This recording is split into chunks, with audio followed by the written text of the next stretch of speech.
Alright, hi guys. We're going to do the first couple problems off the homework over the weekend that you have, 6.2a, and it's all about finding volume. So I'm actually going to start in on the very first problem here, and I'm going to take this off the screen and change it out. So this is what the first problem looks like. It's find the volume when you rotate y equals negative x plus 1 from 0 to 1 around the x-axis. So you know there's steps to solving this thing, and the first step is always draw the picture and get a visual. So that's what I'm going to be doing first. I'm going to set this up and draw a graph. So alright, step 1, let's sketch a picture here. So at least it's an easy graph. Let's draw a little graph here. It doesn't have to be too big. Y equals negative x plus 1 is just a straight line. It's a line that has a y-intercept at 1 and is a negative growth, so it's going down 1 over 1. So it's actually going to cross the x-axis at 1 also. It's going to look like this. Some straight line. And I'll label it. This is y equals negative x plus 1. So it's kind of your beginning thing. All you do is you draw the curve, and then we want to rotate this thing around the x-axis. So I'm going to put on the x-axis a little loop here that shows, hey, that's where we're rotating. We're going to circle around that thing. And we're circling the area that gets bound from 0 to 1. So I'm going to shade in this space right here. That's the space that's going to rotate all the way around the x-axis. So you got to imagine taking that triangle and spinning it. And what kind of solid object is that going to form? So for step number 2, after you've sketched a picture, we need to get into some more detail here. You have to imagine we're going to cut this space up into lots and lots of little rectangles. So it's going to be hard to see my rectangle. Maybe I'll use a marker here and try and make it dark so you can actually see it. So there's my little tiny rectangle. Now imagine I put infinitely small little rectangles inside of there, and I spin them around the x-axis. So here is one of my little rectangles. Just one of them. We call that the strip. And then if you looked at this rectangle, we're going to be spinning it around the x-axis. It's going to look like this. This is our x-axis. And when that thing spins around, it's going to form what we call a disc. And the disc is going to look like this. Looks like a coin, basically. This is called our slice. And so we're going to have lots and lots of discs when we spin this thing around. But what I really want to do is label everything.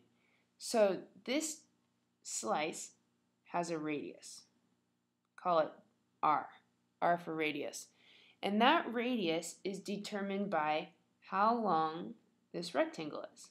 That's our radius. So when we go on to step number 3 here, we're actually going to write an equation for the radius. We'll call it R of x. This stands for the radius of each of these little discs. And the radius is determined by how tall is the rectangle. So if you look at this rectangle, it goes from the x-axis up to the line. So I would say the radius, R of x, is determined by negative x plus 1, the curve. Negative x plus 1 tells us how high up from the x-axis this rectangle is. So that's going to be my formula for the radius. Then we got to go ahead and move on to the next steps here. We got to set up an integral.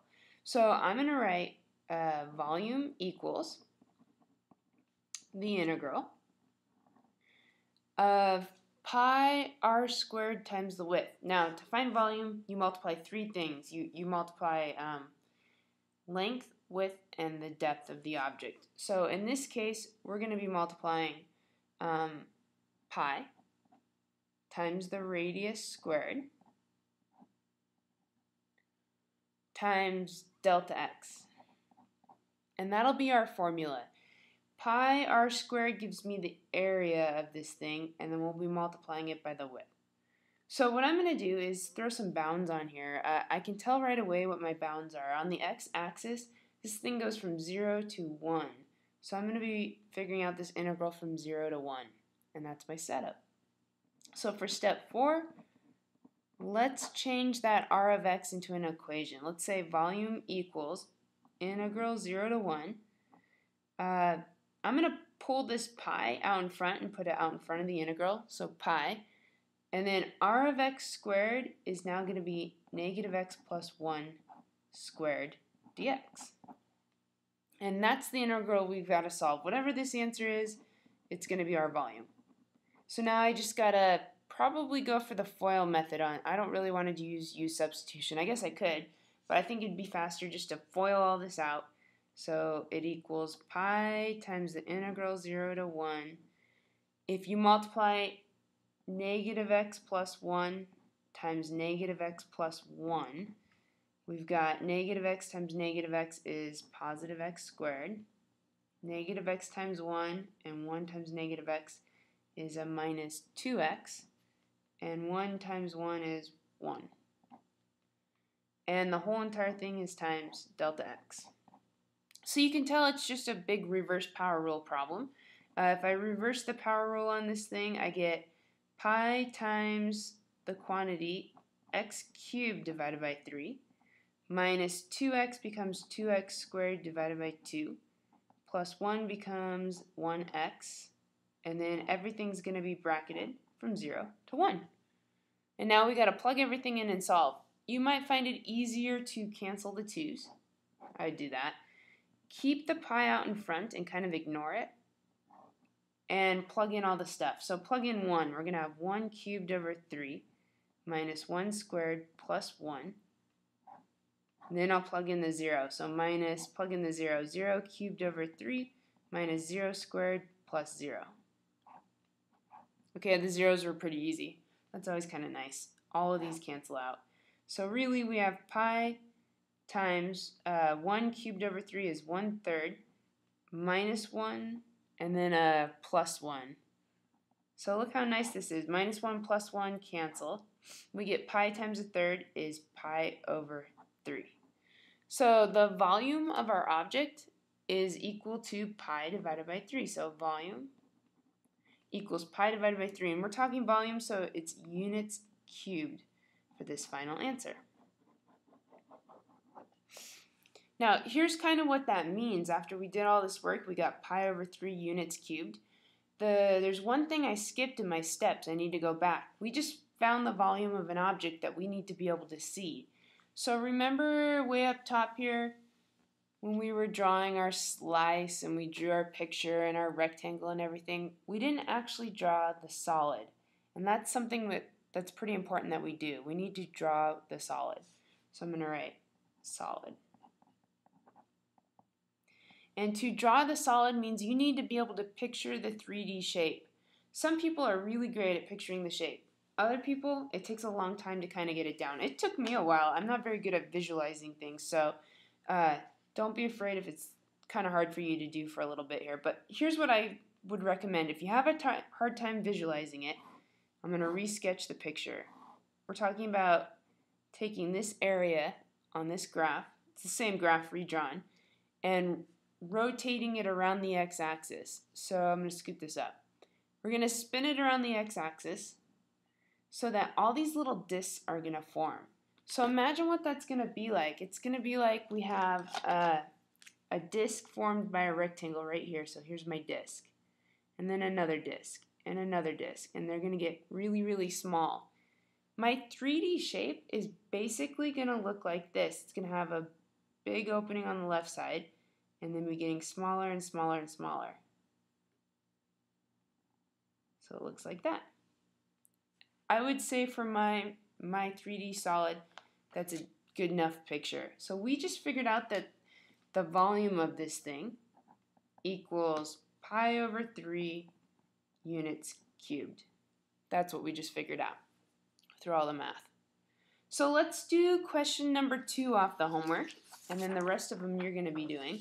If you want to work ahead or you think you got this down, you might be able to pause the video and kind of just go for it. But here's the second question on the homework.